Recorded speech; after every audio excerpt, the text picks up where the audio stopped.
মা বোনদের জন্য কিছু কথা বলা বিশেষ প্রয়োজন আসেনি বলেন?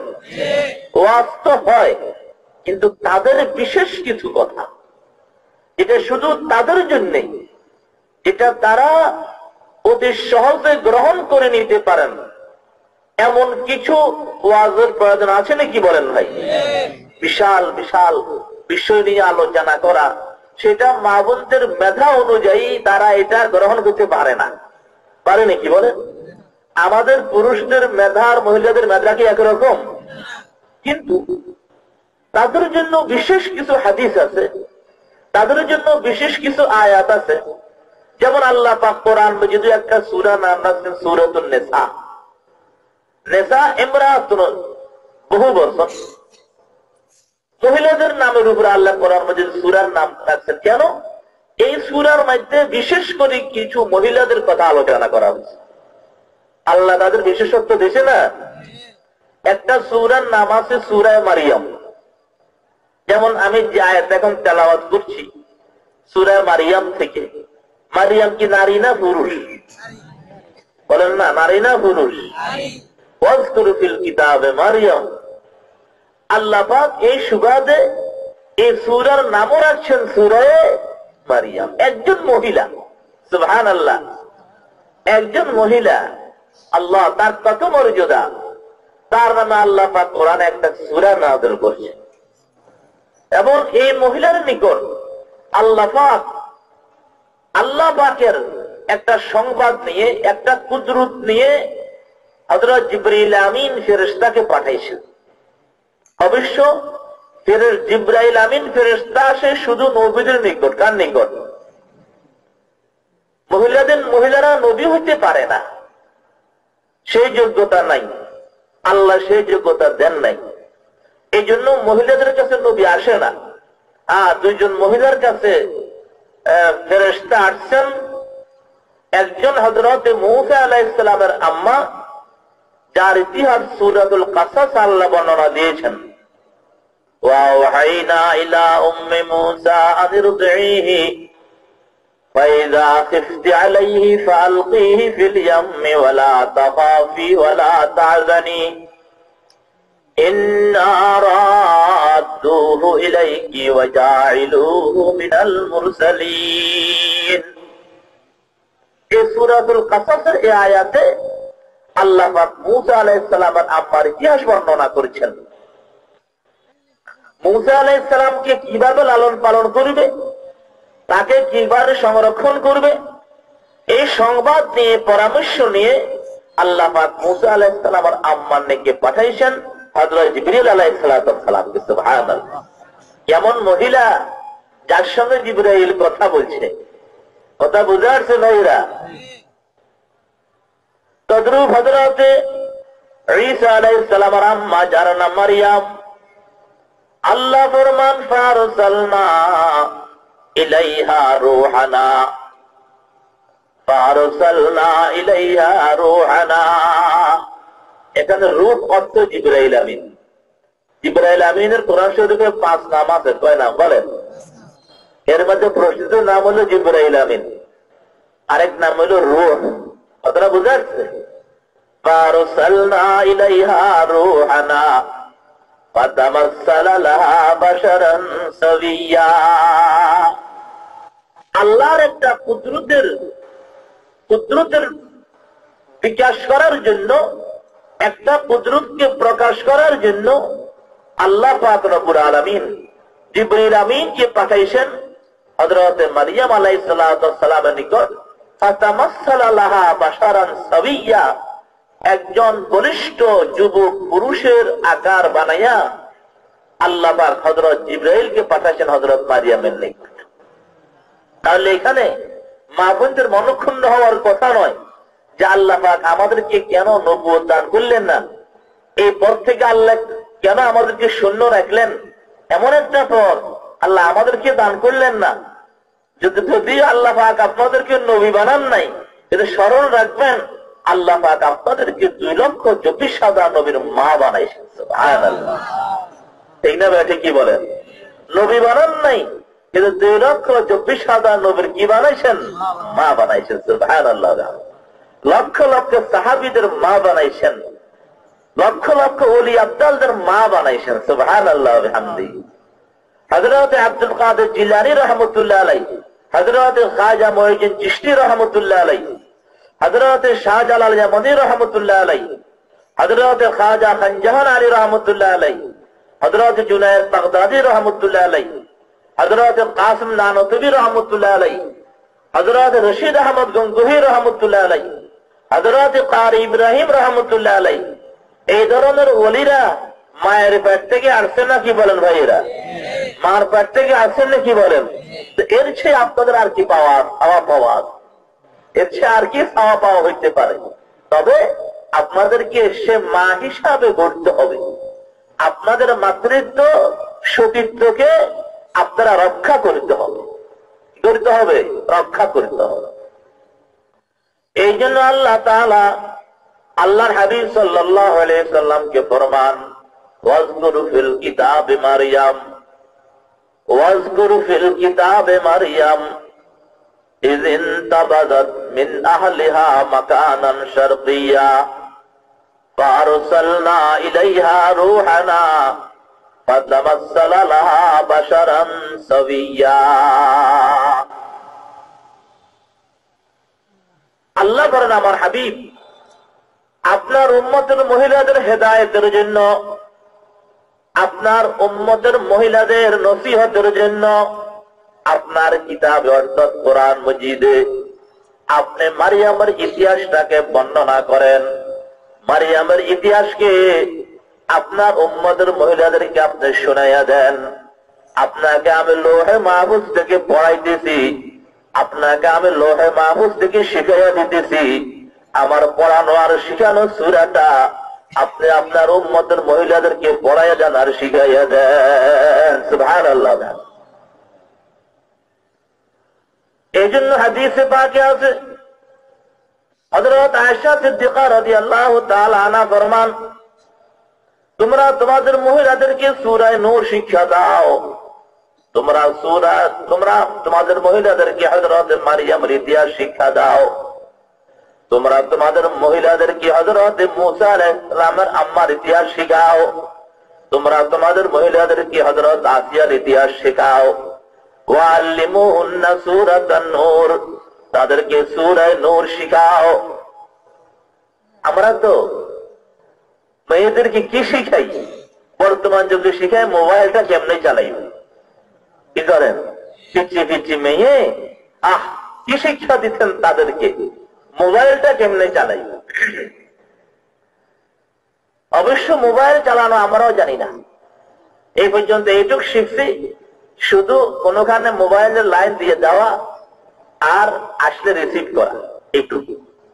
এর উপরে এর পিছনে মেধা শক্তি ব্যয় করাকে নিজের জন্য অমঙ্গল মনে করি। আমার এই মেধাকে আমি কেন এখানে ব্যয় করব? আমার এই সময় আমার এই মেধাটা একটা হাদিসের পিছনে আমি ব্যয় করব, ঠিক না ব্যাপী? কি বলেন ভাইয়েরা? আল্লাহ ফরমান, ওয়াজকুরু ফিল কিতাবে মারইয়াম ইয ইনতাবাযাত মিন আহলিহা মাকানান শারকিয়্যা ফাত্তাখাযাত মিন দুনিহিম হিজাবা ফারসালনা ইলাইহা রূহানা ফাতামাসসালা লাহা বাশারান সাবিয়্যা। এই মারিয়ামের ইতিহাস বহুত দীর্ঘ লম্বা চওড়া ইতিহাস। অর্ধেক আল্লাহ পাক সূরা আলে ইমরানে বয়ান করছেন, ওয়াইদ ক্বালাত ইমরাতু ইমরান রব্বি ইন্নী নাযারতু লাকা মা ফি বাতনি মুহাররারা। এখান থেকে তার জীবনের প্রথম অর্ধেকের ইতিহাস, তার জন্ম বৃত্তান্ত, কিভাবে দুনিয়াতে আসলো আলোচনা করছেন সূরা আলে ইমরানে। আলে ইমরান হইল মারিয়ামের বংশের নাম। যে বংশে মারিয়াম জন্ম লাভ করেছেন সে বংশের নাম কি? আলে ইমরান। আর বাকি অর্ধেক আল্লাহ পাক রব্বুল আলামিন সূরা মারিয়ামের মধ্যে আলোচনা করছেন। যখন মারিয়ামের শিক্ষার বয়স শেষ হইয়া গেছে, মারিয়ামকে শিক্ষা দেওয়ার জন্য বায়তুল মাকদাসের মাদ্রাসায় ভর্তি করাইয়া দিয়ে যাওয়া হয়েছিল। বায়তুল মাকদাসে দুইটা মাদ্রাসা ছিল, দুই পাশে। এক পাশে ছেলেদের মাদ্রাসা ছিল, আরেক পাশে মেয়েদের মাদ্রাসা ছিল। কয়টা মাদ্রাসা কোন? এক পাশে ছিল ছেলেদের মাদ্রাসা, আরেক পাশে ছিল কি? মেয়েদের মাদ্রাসা বায়তুল মাকদাস।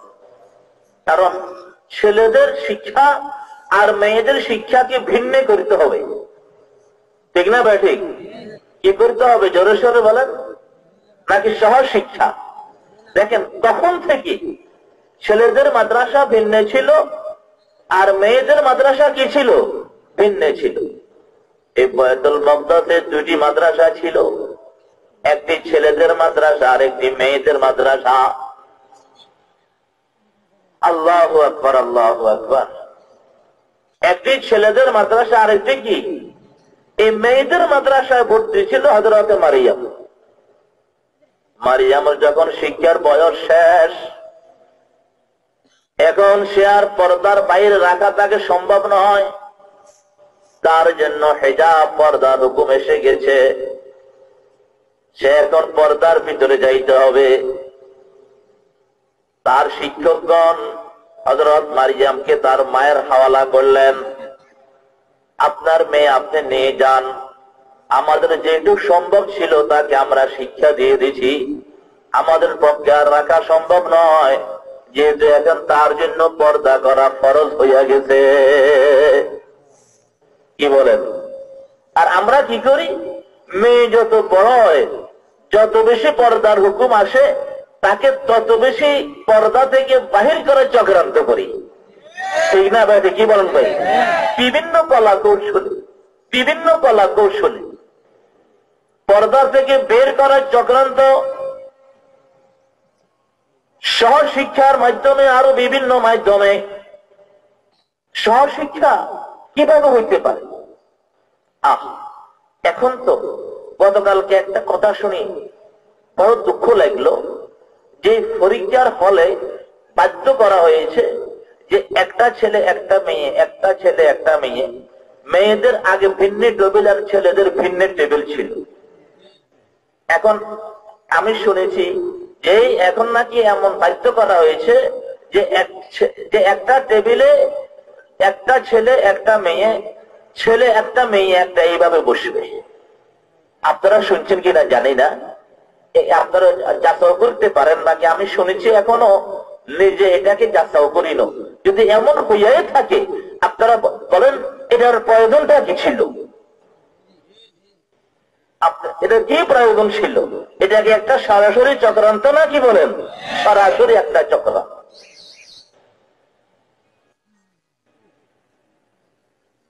আল্লাহ পাক রব্বুল আলামিন ফরমান, ইদিন তাবাদাত মিন আহলিহা মাকানান শারকিয়্যা, ইদিন তাবাদাত মিন আহলিহা মাকানান শারকিয়্যা। যখন মারিয়াম বাড়িতে চলে গেলেন, শিক্ষাঙ্গন থেকে এখন বাড়িতে চলে গেলেন, ঘরের পাশে নিজে হিজাব টানাইলেন, পর্দা টানাইলেন। কেন? তাফসীরের কিতাবে লেখে তার প্রথম মাসিক হয়েছে। মেয়েরা বালেগা হওয়ার সবচেয়ে স্পষ্ট লক্ষণ হলো কি হওয়া? মাসিক হয়ে যাওয়া। মাসিক যখন শেষ হয়, মাসিক থেকে যখন পবিত্র হয়, তখন মেয়েদের জন্য গোসল কি হয়? ফরজ হয়। এই মাসলা জানেননি আপনারা? জানেন এই মাসলা? এখন এই গোসল করার জন্য সে একটা হিজাব টানালেন, পর্দার ভিতরে চলে গেলেন। ফাত্তাখাযাত মিন দুনিহিম হিজাবা, গোসল থেকে পবিত্র হইলেন। পবিত্র হয়ে এখন ঘরে ফিরে আসবেন।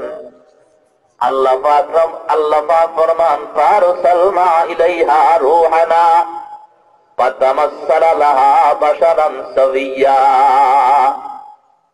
গোসলখানা পর্দা থেকে বের হইলেন। বের হইয়া দেখে যে পথে সে ঘরে যাবে, এই পথের মাঝখানে একটা বলিষ্ঠ যুবক, সুঠাম দেহ তার, বলিষ্ঠ যুবক তার রাস্তার মাঝখানে দাঁড়িয়ে আছে। বলেন একটা যুবতী মেয়ের রাস্তার মাঝখানে যদি একটা যুবক ছেলে এইভাবে দাঁড়িয়ে থাকে, তার রাস্তায় ব্যারিকেড সৃষ্টি করে, তাহলে এই ছেলে এই যুবকটার কি উদ্দেশ্য? উদ্দেশ্য কি সৎ না অসৎ? এটা কি বোঝার বাকি থাকে? বলেন না, বাকি থাকে? এটাই বুঝতে হবে সে সৎ উদ্দেশ্যে এখানে আসে নাই। মারিয়াম তাই বলছেন, মনে করেছেন সে অসৎ ছেলে, আমার রাস্তা ব্যারিকেড সৃষ্টি করলো। সঙ্গে সঙ্গে মারিয়াম বললেন কি, قالت إني أعوذ بالرحمن منك إن كنت تقيا। যুবক, তুমি আমার রাস্তা ছেড়ে দাও। মারিয়াম তাকে চিনতে পারে নাই। আল্লাহ ফরমান ফারসালনা ইলাইহা রূহানা। মারিয়াম তাকে চিনতে পারে নাই। সামনে তার পরিচয় হবে যখন মারিয়াম এই যুবক থেকে আল্লাহর দোহাই দিয়া পানা চাইলেন, রক্ষা চাইলেন। যুবক বলে, মারিয়াম, আমাকে তুমি ভুল ভাবে চিনো না, আমাকে ভুল ব্যাখ্যা দিও না। তুমি যে আল্লাহর দোহাই দিয়ে আমার থেকে পানা চাইতেছ, আমি সে আল্লাহর পক্ষ থেকে এসেছি। কেন এসেছি? লিআহাবা লাকি গুলামান যাকিয়া। আল্লাহর নির্দেশ, তোমাকে একটা সৎ সন্তান, সৎ নেককার একটা সন্তান দেওয়া হবে। সে অবাক হয়ে বলল, সন্তান কিভাবে হবে? আমার তো বিবাহ শাদী হয় নাই, অসৎ ভাবে তো কোনো পুরুষ স্পর্শ করা সম্ভবই না, সৎভাবে বিবাহ শাদীর তরিকায় তো এখন আমার স্পর্শ করে নাই, সন্তান কিভাবে হবে? ওই লোকটা বললেন, কালা কাযালিকা, এমনি হবে। এখন এমনি হবে, কেমনি হবে এই নিয়ে তুমি চিন্তা করো না। আসলে এই লোকটা ছিল হযরত জিবরাইল আমিন। বলেন, কে ছিল? জোরে সোরে বলেন। জিবরাইল আমিন। হযরত হাফেজ ইমাদউদ্দিন ইবনে কাসির রাহমাতুল্লাহ আলাইহি তাফসীর ইবনে কাসিরে আল্লামা মুজাহিদ থেকে রওয়ায়াত করেন, ওই লোকটাকে হযরত মারিয়াম চিনে নাই। এই লোকটা জিবরাইল আমিন, সাইয়্যিদুল আম্বিয়া মুহাম্মদুর রাসূলুল্লাহ সাল্লাল্লাহু আলাইহি ওয়াসাল্লাম আকার ধারণ করে এসেছিলেন। এই জন্য মারিয়ামের কোনখানে বিবাহ হয়নি, কোন বিবাহ হয় নাই। ওই জান্নাতুল ফেরদাউসে আল্লাহর হাবিবের সঙ্গে হযরত মারিয়ামের সঙ্গে বিবাহ হবে। সুবহানাল্লাহ। এখানে আল্লাহ দেখা করাইয়া দিয়েছে। কি করাইয়া দিয়েছে? দেখা করাইয়া দিয়েছে। দুনিয়ার অতিরিক্ত দুইজন মহিলা পাবেন আল্লাহর হাবিব, একজন হযরত আসিয়া, আরেকজন হযরত মারিয়াম। সুবহানাল্লাহ। নিজের বিবি তো পাবেন, আর অতিরিক্ত দুইজন পাবেন। সুবহানাল্লাহ। যাক, সেটা আরেকটা বিষয়। এরপরে এই কথা বলি, ফানাফাখা ফি জাইবি দারইহা। ওই জিবরাইল আমিন হযরত মারিয়ামের বুকের উপরে জামার একটু ফাটা থাকে না, এখান থেকে একটু একটা ফুঁক দিলেন। ফুঁক দিয়া সুম্মা গাবা, এরপরে অদৃশ্য হয়ে গেলেন। এই অদৃশ্য হওয়ার পর থেকে ফুঁক দেওয়ার পরে মারিয়াম অনুভব করতেছেন মহিলাদের পেটে যখন সন্তান চলে যায়, তার গর্ভে যে অবস্থা হয়, মারিয়ামের এখন সে অবস্থা হতে লাগলো। সুবহানাল্লাহ। এখানে লম্বা একটা ইতিহাস আছে। এই ফুঁক থেকে যে সন্তান কোন বাপের মাধ্যম ছাড়া মারিয়ামের গর্ভ থেকে দুনিয়াতে আসলেন, তার নাম হল হযরত ঈসা আলাইহিস সালাম। তার নাম কি? হযরত ঈসা আলাইহিস সালাম বেপেদার ফরজন্দ পয়দা ও গুনাত।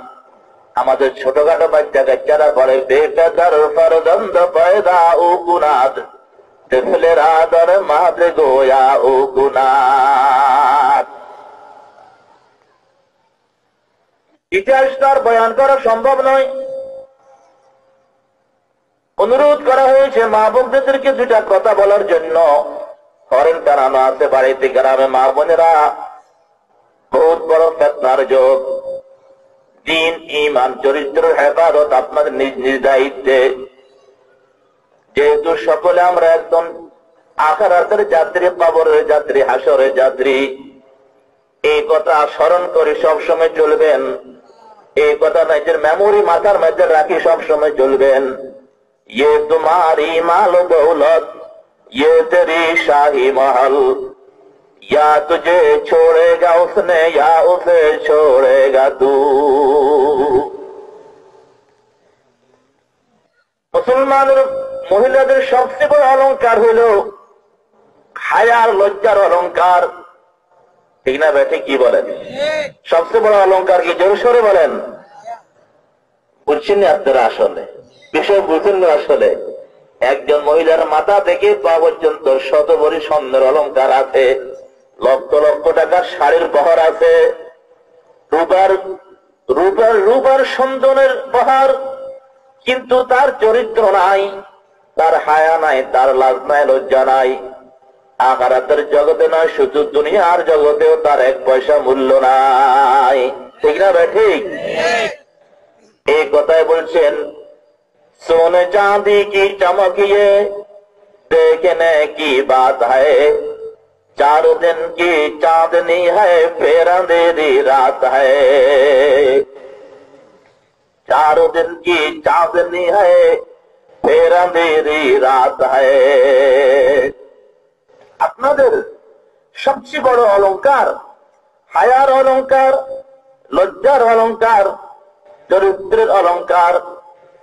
আপনার ঘরের অলংকার হবে, আপনার ঘরের সাজসজ্জা হবে আল্লাহর কোরআন তেলাওয়াত, আল্লাহর জিকির ও তাসবিহ, রাসূল পাক সাল্লাল্লাহু আলাইহি ওয়াসাল্লামের আদর্শ আর সুন্নাত। আর যদি কোটি কোটি টাকার সম্পদ আপনার ঘরে থাকে, সারা ঘরকে সাজাইছেন, কিন্তু ঘরে সুন্নত নাই, নবীর তরিকা নাই, পর্দা নাই, হায়া নাই, কোরআন শরীফ তেলাওয়াত নাই, জিকির তাসবিহ নাই, এই ঘরের কোনো মূল্য নাই। ঠিক না ভাই? ঠিক। কি বলেন? মুসলমানের ঘরের সাজসজ্জা কি হবে, এই কথাটা বুঝে নিতে হবে। আল্লাহু আকবার। আসলে তো আমি আগে বলছি ভাই, আমি আসছি আপনাদের ওলামায়ে কেরামের অনুরোধে একটু এই আপনাদের সঙ্গে শরীক হওয়ার জন্য, এবং প্রথমেই এই কথাটা আপনাদেরকে বলছি যে আজকের এই মাহফিলের ভিন্ন একটা ঐতিহ্য আছে। এই মাহফিল যারা আয়োজন করেছেন তারা হলেন আপনাদের এই দেশের ওলামায়ে কেরাম। এই ধরনের মাহফিল যাতে প্রতি বছর আপনাদের দেশের ওলামায়ে কেরাম একটা মাহফিল প্রতি বছর আয়োজন করতে পারেন, আর পায়ের নিচে নূরের পর বিছায়া যায়, সুবহানাল্লাহ। তারা তাসবিহ পড়ে জমিনে, সিজদা দেয় জমিনে, সেটার উপরে কাউকে আল্লাহর আরশ আজিমে, गा दायरे अफलाक में तकबीर मुसलसल, गा खाकू की आगोशों में तस्बीह दुआ है।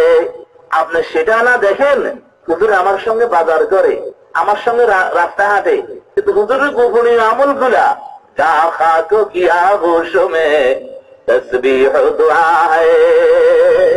তারা যখন আল্লাহর কাছে সেইটা দিয়ে কি বলে কি করে সেটা যদি দেখছেন, তাদেরকে দেখলে রাস্তা থেকে নামিয়ে গেলেন। সুবহানাল্লাহ আলহামদুলিল্লাহ। ইনশাআল্লাহ এই কথা মানতে রাজি আছেন? সময় কম ভাই। আসলে আমরা দুই প্রোগ্রাম আমরা রাখি না, আমাদের সম্ভব হয় না, মাদ্রাসায় দায়িত্ব পালন করতে হয়।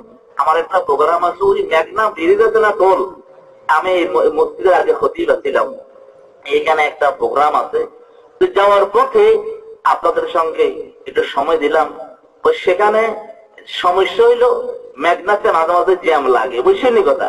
জ্যাম লাগলে আর সময় হিসাব থাকে না। এই জন্য অল্প সময়ের মধ্যে শেষ করি, আপনার থেকে বিদায় নিলাম।